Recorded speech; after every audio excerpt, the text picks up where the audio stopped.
They say weddings bring out the best in people, but I've learned firsthand that they can also dig up the worst. Not just petty jealousy or old wounds, but something deeper, something ugly. Something that can unravel bonds you once thought were uncheckable. Like the one I had with my brother. I never imagined I'd be put in a position where I'd question whether he should even be at my wedding, let alone be a part of it.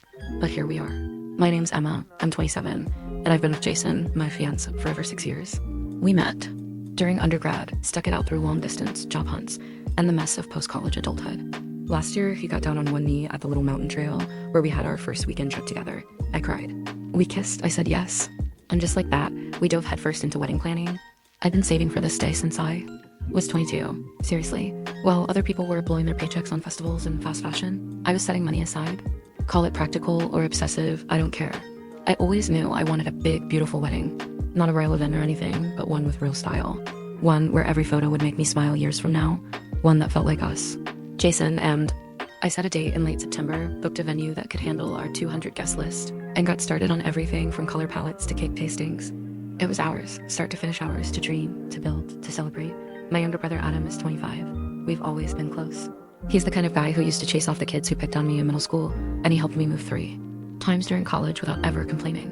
When he started dating Lisa, now his fiancée, I was genuinely happy for them. Lisa was, well, she had a personality, outspoken, quick to joke, but just as quick to get defensive. She always carried this quiet intensity, like she was measuring every interaction for potential insults. I tried to be kind. I invited her to brunches, birthday dinners, holiday things with my parents. We weren't close, but I assumed we'd get there eventually, or at least be friendly.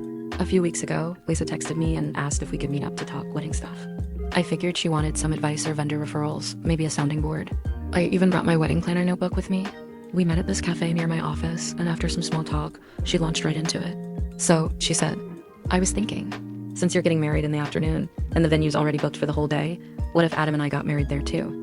Like, right after your ceremony, and then we just share the reception? At first, I didn't even process it. I blinked. You mean, have a joint wedding? Exactly. Like, you get married at 2 or 3, we get married around 5, and then the big party includes both couples. 1 dance floor, 1 dinner, 1 celebration. Isn't that perfect? I must have looked stunned because she immediately added, it would mean so much to Adam. You two are so close, and I know it would make him feel like we're all becoming one big family. I managed a weak laugh. That's an idea, I said, already feeling my stomach tighten, but she wasn't done. Plus, she said, it's obviously more cost-effective. I mean, you're already paying for most of it. We'd chip in. For our guests, of course, but you've got this whole elegant thing planned out, flowers, lighting, everything. It would be amazing. That's when it clicked. This wasn't about family. This was about money. Lisa and Adam are both still in grad school, barely scraping by. I know what that's like. I was there not long ago. And just like me, they couldn't afford a wedding at that time. But unlike me, they didn't want to wait. And Lisa specifically didn't want to scale down. She wanted the whole shebang, white roses, a 5-tier cake, the dream wedding she saw on Instagram, and she wanted it now. On my dime. Lisa, I said slowly, trying to keep my voice even. This wedding is something Jason and I have been planning for a long time. It's about us. We've been dating for years. We want it to be our day, just ours. Her face changed immediately. She stiffened, jaw clenched, eyes dark. Wow, she said. I didn't expect you to be so selfish. Excuse me? You don't understand how hurtful it is to watch you flaunt this perfect, expensive wedding when we can't have anything close to that. Her voice was rising, and people nearby started glancing our way. I thought you cared about your brother. I thought you wanted us to feel like family. I tried to respond, to explain that I had waited years to be financially ready, that I had been exactly where she was once. But she didn't want to hear it. Not everyone wants to get married when they're old and dried up like some people. She stopped. That hit hard. Hard enough that I felt my eyes start to sting. You don't mean that, I said quietly. She stood up. You're a selfish bitch, she said, loud enough that the entire cafe could hear. Then she grabbed her bag and stormed out. I sat there, stunned, cheeks burning, trying not to sob in public. That night, Adam called me. At first, I thought maybe he'd apologize on her behalf, or at least acknowledge that she'd crossed the line. And to his credit, he did say, she shouldn't have talked to you like that. But then he pivoted. Still, I think you should reconsider. It would mean a lot to us. We'd pay for our guests and we'd help wherever we can. You've always been so generous, can't you be? Generous now too? My heart was already raw. Adam, I said. She insulted me. She made me feel like crap for wanting the wedding I've worked years for. I don't even know if I want her at my wedding at this point, let alone sharing it with her. He was silent for a few beats. Then, okay, I guess I have nothing else to say. Click. He hung up. That was 4 days ago. I haven't heard a word since. No texts, no calls. My parents don't even know yet. I keep trying to replay it, trying to think if I overreacted or said something out of line. But every time, I come back to the same feeling, that gut punch certainty, that someone tried to take something sacred from me and dress it up as a favor.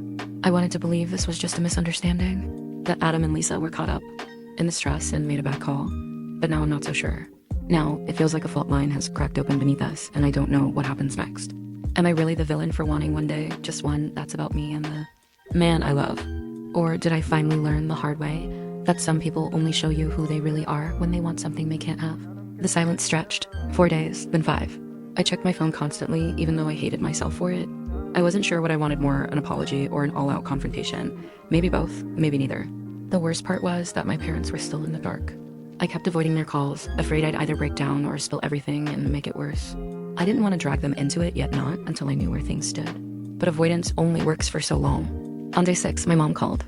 Twice, then she texted, "Something wrong with you and Adam?" He seems upset. I stared at the message, my stomach nodding. If he was already talking to them, I needed to get ahead of it. I called her back that night. "Hey," I said, trying to sound casual. "Just that wedding stress, I guess, between you and Adam?" She said immediately, voice sharp with concern. "What happened?" So I told her everything. I didn't sugarcoat Lisa's comments, didn't downplay the ask, didn't hold back the fact that I was still furious and hurt. When I finished, there was a long pause. "Wow," my mom said finally.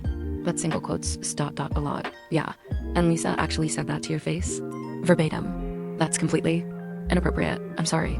I had no idea." "Neither did I," she sighed. "I know they're struggling, but that doesn't excuse any of this. And frankly, it's beyond me why Adam didn't shut it down the second she opened her mouth." I felt myself start to cry again, not out of sadness, but relief.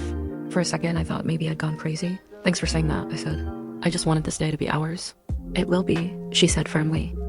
"You've worked for this, you've earned it, and no one has the right to hijack it because they didn't plan ahead." She promised to talk to my dad and keep things neutral until Adam cooled off. I hung up, grateful, but still uneasy. Because deep down, I knew Adam wasn't going to just let this go. And I was right. A few days later, I got an email. Not a text. Not a call. An email. The subject line read, "Let's find a compromise." My chest tightened as I opened it. The message was polite too polite, like it had been carefully worded to seem diplomatic while still pressing every emotional button. He started with a recap of how excited they were for both weddings, how he and Lisa had talked it over and realized they might have come on too strong. But then came the core pitch. They would scale back their part of the day no second ceremony. No extra decorations, no competing bridal party. They'd simply merge into our reception. They'd show up after our ceremony, do a brief vow, exchange off to the side or in a small room, then join the dinner and dancing as a newly married couple. They'd even let me and Jason have the first dance, cut the cake, all of it. They just wanted to celebrate love together. Celebrate love together. I wanted to scream. This wasn't about love. This was about Lisa clinging to my dream wedding. Like it was her ticket to skip the hard work, skip the years of saving, skip the compromise. I closed the laptop without responding. That night, I talked it over with Jason. "I don't want them there," I said flatly. "I don't want to spend my wedding worrying about her making a scene or hijacking a toast or doing some weird second dress reveal in the middle of our reception." Jason nodded slowly. "Then we don't invite them." "You're okay with that?" "I'm okay with protecting our peace. You didn't do anything wrong, but it still felt like a no-win situation. If I uninvited my brother, it would blow up the family. If I didn't, I'd be spending the biggest day of my life with a pit in my stomach." 2 days later, Lisa posted something on Instagram that made my blood boil. A photo of her and Adam in a field, kissing under a tree. The caption, "Some people think weddings are about money. We think they're about love. Can't wait to say I do, no matter what our budget looks like. #wedding vibes, #poor but proud." My name wasn't mentioned, but everyone who followed both of us knew what it was about. I had bridesmaids texting me within the hour, asking if I was okay, offering to clap back in the comments. I told them to leave it alone. I didn't want to escalate this into a full-blown war, but it hurt. God, it hurt. That someone could be so petty, so calculating, so jealous that they'd try to ruin something I'd worked so hard for. A few nights later, I had dinner with my maid of honor, Serena. She's been my best friend since we were 15, and she doesn't sugarcoat anything. "You can't fix this," she said after I filled her in. "You keep hoping there's a version of this where they come to their senses, apologize, and everything goes back to normal. But Lisa doesn't want peace. She wants a piece of what you have. You think Adam sees that? I think Adam wants to believe Lisa's heart is in the right place, and he's too in love or too afraid to admit she's not." I stared at my wine glass, wishing I could pour all the tension into it and smash it against the wall. "I miss him," I whispered. "He's my brother." Serena reached across the table and took my hand. "Then grieve that. But don't let that grief rewrite the story. You didn't start this. You gave them a chance to be part of it. They chose war." Over the next week, I debated my next move. I could send a formal disinvite, cut my losses, and brace for the fallout. Or I could extend one last olive branch, one final chance to make peace with conditions. Eventually, I chose the latter. I texted Adam, "You're still invited to the wedding, but Lisa is not. I don't trust that she won't try to turn the day into something about her. This is non-negotiable. I love you. I hope someday you understand." No reply. Not that night. Not the next day. Instead, Lisa posted another Instagram photo, a close-up of her engagement ring, captioned, "Some women let jealousy ruin their relationships. I'll take real love over expensive cake any day." I laughed out loud. It was bitter, joyless, hollow, but it was laughter. Because at that point, I realized something I should have seen much earlier. This wasn't about me at all. Not really. This was about Lisa needing to feel like she'd won. Needing to prove that love didn't need money or class or years of sacrifice. That if she couldn't have her own spotlight, she'd rather set fire to mine. But I wasn't going to let her. Adam never responded to the text. The RSVP deadline came and went. His name was the only one still blank on the spreadsheet. No yes, no, just silence. A few days later, my mom called again.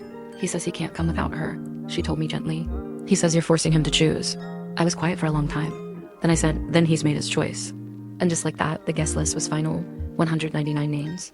Not 200. There's something strangely peaceful about finality. Once Adam's name was officially scratched from the guest list, I stopped waiting, stopped hoping, stopped checking my phone. Like a fool. There was no more what if playing in my head, no more emotional tug of war. The decision had been made, even if it hadn't been mine. That silence, it became freedom. And with that freedom came focus. I poured myself back into the wedding, rented the chairs, finalized the menu, booked a string quartet for the ceremony. Jason and I took a weekend trip to decompress and walk through our venue one last time, hand in hand, imagining the day. I told him, even if it rains, even if the cake topples over or someone trips walking down the aisle, I'm going to be happy because we're doing this for us. He smiled and kissed me, and I meant it when I said it. I really did. But peace has a way of being temporary. 2 weeks before the wedding, my mom called. She was hesitant, nervous, in a way that immediately set me on edge. "Adam's coming to the rehearsal dinner," she said softly. "He texted me last night, said he wanted to talk to you." My jaw clenched. Did he say anything else? Just that he's been thinking, that maybe he was wrong, that he misses you. I exhaled through my nose. Is Lisa coming with him? No, just him.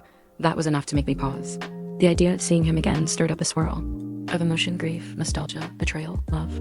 It's weird how siblings can break your heart in a way no one else can. I said yes. The night of the rehearsal dinner, he walked in wearing the same gray jacket he'd worn to my college graduation. Same slouch to his shoulders. Same familiar face I used to count on for everything. We hugged. It was awkward, stiff, but it was a hug. He sat down next to me after dinner while the others mingled. "I screwed up," he said. No preamble, no warm-up. Just that. I let things get out of hand. Lisa shouldn't have said what she said. And I shouldn't have backed her up. I didn't say anything. I wanted him to keep going. I think I got so caught up in trying to fix her disappointment that I forgot how much I was asking of you, he continued. It wasn't just a favor, it was a takeover, and I'm sorry. I studied him carefully. "Do you still think I'm selfish?" "No," he said. "I think you're someone who worked hard for something beautiful." And we tried to steal it. It wasn't a perfect apology, but it was real. It wasn't just about smoothing things over, it was about ownership. "So why now?" I asked. "Why come?" He hesitated. "Because when I thought about not seeing you get married, it felt wrong. It felt like cutting off a part of my own life. That hit hard." I blinked away sudden tears. "I wanted you to be there," I said, "but not like that. Not with strings. Not with someone waiting to hijack the moment." "I know," he said, "and Lisa won't be there. She doesn't want to come if she's not welcome, which, honestly, is for the best. You're okay with that?" "I'm not happy," he admitted, "but I understand. I just want to be your brother again." And for the first time in weeks, something in me softened. We hugged again, this time longer, warmer. And for the first time since this mess began, I believed that maybe things could heal. The day of the wedding arrived clear and golden, the kind of late September day that feels like the universe is showing off. My bridesmaids and I got ready in a big suite overlooking the garden. Serena handed me my bouquet and whispered, "You ready to shut down Instagram with this look?" I laughed and nodded, more than ready. The ceremony was everything I dreamed. Jason looked at me like I was the only person on earth. My dad cried walking me down the aisle. The vows were perfect, the music hit every emotional beat, and when we kissed, the whole crowd erupted into cheers that echoed through the trees. For those 30 minutes, nothing else mattered. Not Adam, not Lisa, not the drama or the stress or the scars. Just me and Jason and the future we were finally stepping into. The reception was a blur of clinking glasses and wild dancing and heartfelt toasts. My mom gave a short speech that somehow made half the room cry. Jason's younger sister did a hilarious slideshow of us through the years. The cake was delicious. The dance floor stayed packed. It felt like winning. And then, as the night wound down, I felt a tap on my shoulder. I turned, and there was Adam, alone, holding a small box. "Can I steal you for a second?" he asked. We stepped outside onto the terrace. The string lights glowed above us, and the sound of laughter drifted through the doors. He handed me the box. "I was going to give you this earlier," he said, "but I figured now was better." Inside was a photo of us as kids playing dress up in Mom's old wedding veil, him holding a plastic sword and me with a bouquet of fake flowers. He'd framed it with a little plaque underneath that read, "To the best sister I almost lost." I couldn't speak. I just pulled him into the tightest hug I could manage, and we both cried a little. Not because everything was perfect, but because it wasn't, and somehow that made the love more real. "Thank you for coming," I whispered. "Thank you for not shutting the door," he whispered back. We went back inside, and for the rest of the night, he danced like he was trying to make up for lost time. It didn't fix everything. Lisa still wasn't speaking to me, and I knew it would take time, maybe a lot of it, for things between us to stabilize. But in that moment, with my husband by my side, my brother nearby, and a room full of people celebrating love in every form, I realized something important. Boundaries don't make you cruel, they make you sane. Saying no to being walked over isn't selfish, it's necessary. And sometimes the people who matter will find their way back if you leave the door cracked just enough. I don't regret protecting my wedding. I don't regret standing up for myself. And as for the rest, well, time will tell. But for one perfect day, it was all mine, and that was enough. 3 weeks after the wedding, I got a letter in the mail. Not a text, not an email, a real handwritten letter, the kind people rarely bother with anymore. The envelope had Lisa's name on it. My pulse jumped a little as I held it in my hands, debating whether to open it or toss it into a drawer I'd never check again. But curiosity won. I sat down on the kitchen stool, tore it open, and started to read. The handwriting was neat, practiced, almost performative. It didn't start with "Dear Emma" or even "Hi." It just jumped right in. "I thought about saying this to your face, but figured you'd just twist it or use it as ammunition, so here it is. Off to a strong start. You've made it clear I'm not welcome in your life, and that's fine. I won't grovel for a place in a family that doesn't respect me.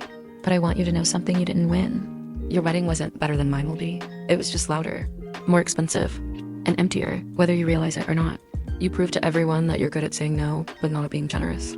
You prove that you can cut out people who disagree with you, but not that you know how to forgive.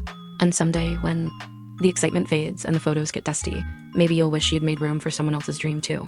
There was more a mix of passive aggression, backhanded blessings, and vague insinuations that she and Adam were better off without me. I folded it, tucked it back into the envelope, then put it in the bottom of a drawer. Not because it got to me, but because I wanted to remember exactly why I made the choices I did. That letter wasn't about closure, it was about control. One last attempt to make me feel guilty for choosing myself, for refusing to split the spotlight, for not letting her rewrite the story. But I had already lived the story, and it didn't need rewriting. The truth was this: my wedding was everything I'd hoped it would be. Not because it was expensive or Pinterest perfect, but because it was genuine. Every detail was chosen with intention. Every moment held weight. Every laugh, every tear, every stolen glance with Jason under the chandeliers reminded me that I hadn't built a wedding. I had built a memory, a milestone, a marker in time that would live inside me long after the music stopped. I got messages for weeks afterward. Friends saying it was the most heartfelt ceremony they'd ever seen. Family members calling to say they felt like they were part of something real. My 82-year-old grandmother told me she danced more that night than she had in the past decade combined.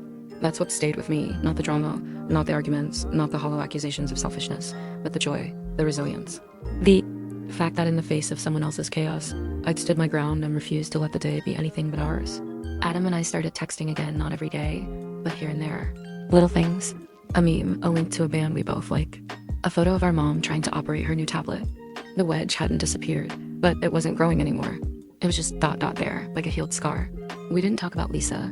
I didn't ask if they were still planning their wedding or if she was still angry. I knew the answer. And I knew he wasn't ready to talk about it.